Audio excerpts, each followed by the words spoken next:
ప్రజల సొమ్ముకు బ్యాంకులు సంరక్షకులుగా ఉండాలి. ఆ బ్యాంకులే నేడు ప్రజలను నిలువునా దోచుకుంటున్నాయి. ఖాతాదారుల సొమ్మును బ్యాంక్ సిబ్బంది తమ సొంత అవసరాలకు వాడుకుంటున్నారు. తాకట్టు పెట్టిన బంగారాన్ని మింగేస్తున్నారు. దీంతో బ్యాంకుల పేరు చెప్తేనే ప్రజలు భయపడే పరిస్థితులు ఏర్పడ్డాయి. పల్నాడు జిల్లాలో బ్యాంక్ మోసాలపై ఏబిఎన్ స్పాట్లైట్.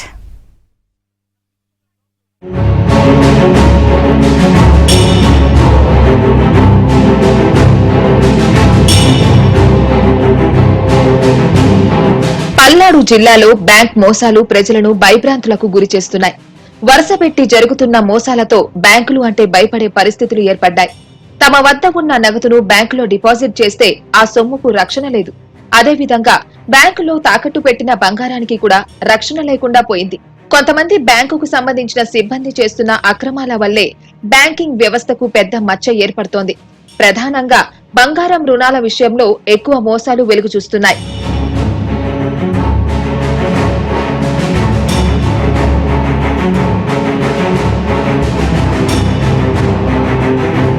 ప్రజలకు అత్యవసరంగా డబ్బులు కావాల్సి వచ్చినప్పుడు బంగారం తాకట్టు పెట్టి నగదు తీసుకుంటారు. తరచూ బంగారం తాకట్టు పెట్టే వారిలో రైతులు ఎక్కువగా ఉంటారు. ఈ బంగారం తాకట్టు వ్యవహారంలోనే ఎక్కువ స్కాములు వెలుగు చూస్తున్నాయి. రైతులు బ్యాంకుల్లో తాకట్టు పెట్టిన బంగారం స్థానంలో నకిలీ స్వర్ణం పెట్టిన ఘటనలు నమోదవుతున్నాయి.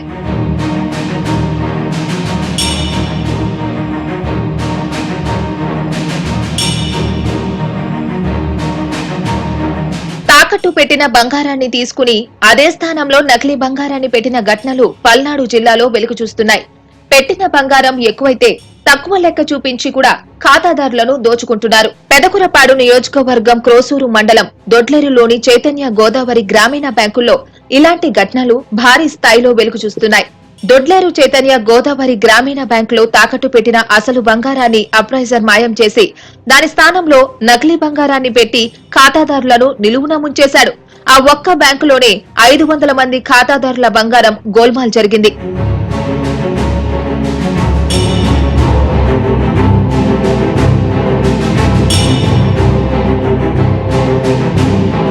తమ బంగారం నకిలీగా మారిందని తెలియడంతో ఖాతాదారులు ఉలిక్కిపడ్డారు.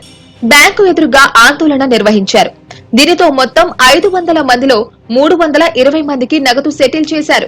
మిగతా 180 మందికి ఇంకా చెల్లించలేదు. ఖాతాదారులు మరో సమస్యను కూడా ఎదుర్కొంటున్నారు.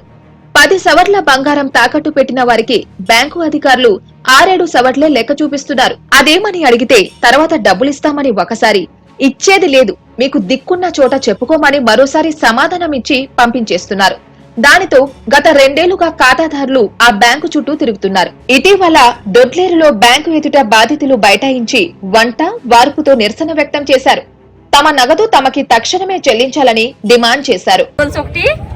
చైన్ ఒకటి చౌరినారది పెట్టిన తర్వాత సొమ్ములు పోతాయని ఒక అరగ కుట్టించారు. కుట్టించిన తర్వాత మేము వచ్చి చూసుకుంటే నలపుసలు గొలుసుంది 4 చౌరిది చౌరినార తీసేశాడు. ఏందయ్యా అంటే కంప్లీట్ మనం ఇచ్చాము. ఇచ్చి ఇప్పుడు సంవత్సరం 5 నెలలు 6 నెలలు కావస్తుంది. ఇప్పటికీ మేము 2 సార్లు 3 సార్లు ధర్నా చేసాము. ఇస్తామని చెప్పారు. ఎవరు ఇచ్చేవాళ్ళు లేదు. టిప్పుకో పోలీసు వస్తాడు, టిప్పుకో ఎస్ఐ వస్తాడు, సాకులు చెప్తాడు, పోతాడు. 5 నెలలకు మళ్ళీ వస్తాడు.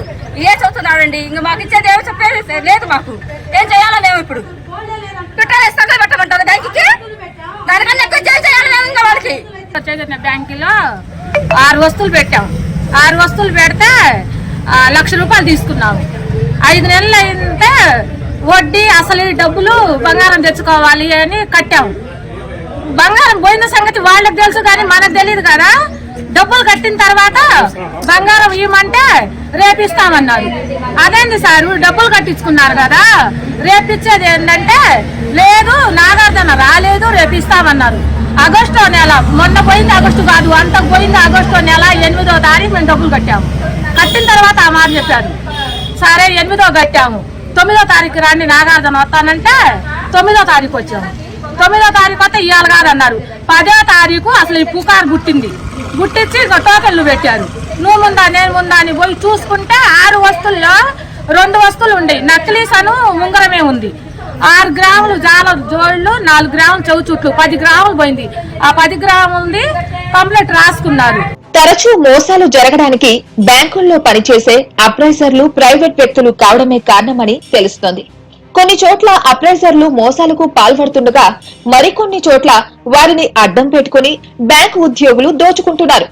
ఏదైనా తప్పు జరిగితే అప్రైజర్లపై కేసు పెట్టి బ్యాంకు ఉద్యోగులు తప్పించుకుంటున్నారు. పల్నాడు జిల్లాలో ఇలాంటి ఘటనలు కోకొల్లాలుగా జరుగుతున్నా నిందితులపై చర్యలు నామమాత్రంగా ఉంటున్నాయన్న ఆరోపణలు వెలువెత్తుతున్నాయి. బ్యాంకుల్లోనే రక్షణ లేకపోతే మరెక్కడ ఉంటుందని జనం ప్రశ్నిస్తున్నారు. 20 సంవత్సరాల నుంచి పెడుతున్నాను సార్, డబ్బులు కడతానే ఉన్నాను, తీసుకుంటున్నాను. కానీ ఇప్పుడు ఉంది, ఆఫర్లో ఉంది, మీ పేరు ఉందంటారు, హెడ్ ఆఫీస్ నుంచి రాలేదని చెప్తున్నారు. ఇంతవరకు మాకు దాని గురించి ఏమీ చెప్పలేదు సార్. వచ్చినప్పుడు వస్తుందని చెప్తున్నారు సార్. ఎంత పెట్టావో ఎంత ఇవ్వాలి వాళ్ళు? నాకు డబ్బులు కట్టేసాను సార్, నా బంగారం నాకు ఇవ్వాలి సార్. ఇవ్వట్లా నా ఆఫీస్ నుంచి రావాలా, రావట్లేదు, ఇంకా టైం పట్టింది అని చెప్తున్నారు. ఎన్ని సంవత్సరాల క్రితం కట్టావు డబ్బులు? నువ్వు డబ్బులు కట్టుకోవడం 2 సంవత్సరాలు సార్. అప్పటి నుంచి మీ బంగారం ఇవ్వట్లా. మాది దొడ్లేరండి, దొడ్లేరు చైతన్య బ్యాంకులో బంగారం పెట్టా. 82 తులాల బంగారం పెట్టా. 2 గాజులు మిస్ అయిపోయినాయి, మార్చిండు, వేరే గాజులు పెట్టిండు, నకిలీ పెట్టిండు. ఏంది మేము హెడ్ ఆఫీస్ కాడికి వెళ్ళాం. మా అబ్బాయి ఆర్మీ. ఏంది మా అబ్బాయి ఎన్నిసార్లు ఫోన్ చేసినా స్టేషన్ పోతే అసలు పడిచికొట్ల. నేను కనీసం 10 సార్లు కడిపోయించిన. 10 సార్లు పోయినా ఇదిగో చేస్తున్నాం అంటున్నారు. చైతన్య గ్రామీణ బ్యాంకులో 3 సంవత్సరాల క్రితం గోల్డ్ పెట్టాము. 65 గ్రాముల గోల్డ్ పెట్టాము. దానికి 2 సంవత్సరం రెన్యువల్గా వెళ్ళినప్పుడు మాకు స్లిప్ ఏమి ఇవ్వలేదు. రెన్యువల్ సంతకాలు పెట్టించుకొని పంపించేశారు. తర్వాత గోల్డ్ తీసుకుందామని వెళ్తే 22 గ్రాములు మిస్ అయింది మీది, అంతే పెట్టింది, 50 గ్రాములే ఉంది అది అని చెప్తున్నారు. 22 గ్రాములు మిస్ అయిందని కంప్లైంట్ తీసుకున్నారు. కంప్లైంట్ ఇచ్చాము సిఏ గారికి కూడా, ఎస్ఐ గారికి కూడా, బ్యాంకు వారికి కూడా ఇచ్చాము. కానీ 6 నెలల తర్వాత మీ ఎంక్వైరీలో 10 గ్రాములే తేలింది మిస్ అయింది, ఆ 10 గ్రాముల డబ్బులు తీసుకోండి అని చెప్తున్నారు మేనేజర్ గారు. మాకు 10 గ్రాములు అవసరం లేదు, నాది వెళ్ళింది, నాకు పోయింది, మిస్ అయింది 22 గ్రాములు, అంతబయటికి 22 గ్రాములు ఇస్తే తీసుకుంటామని చెప్తున్నాను. మొత్తంగా బ్యాంకుల్లో జరిగే బంగారం గోల్మాల్ను అరికట్టకపోతే రైతుల ఆత్మహత్యలు పెరిగే అవకాశాలు ఎక్కువగా ఉంటాయి. మరి ప్రభుత్వం వీటిని కంట్రోల్ చేస్తుందో లేదో వేచి చూడాలి.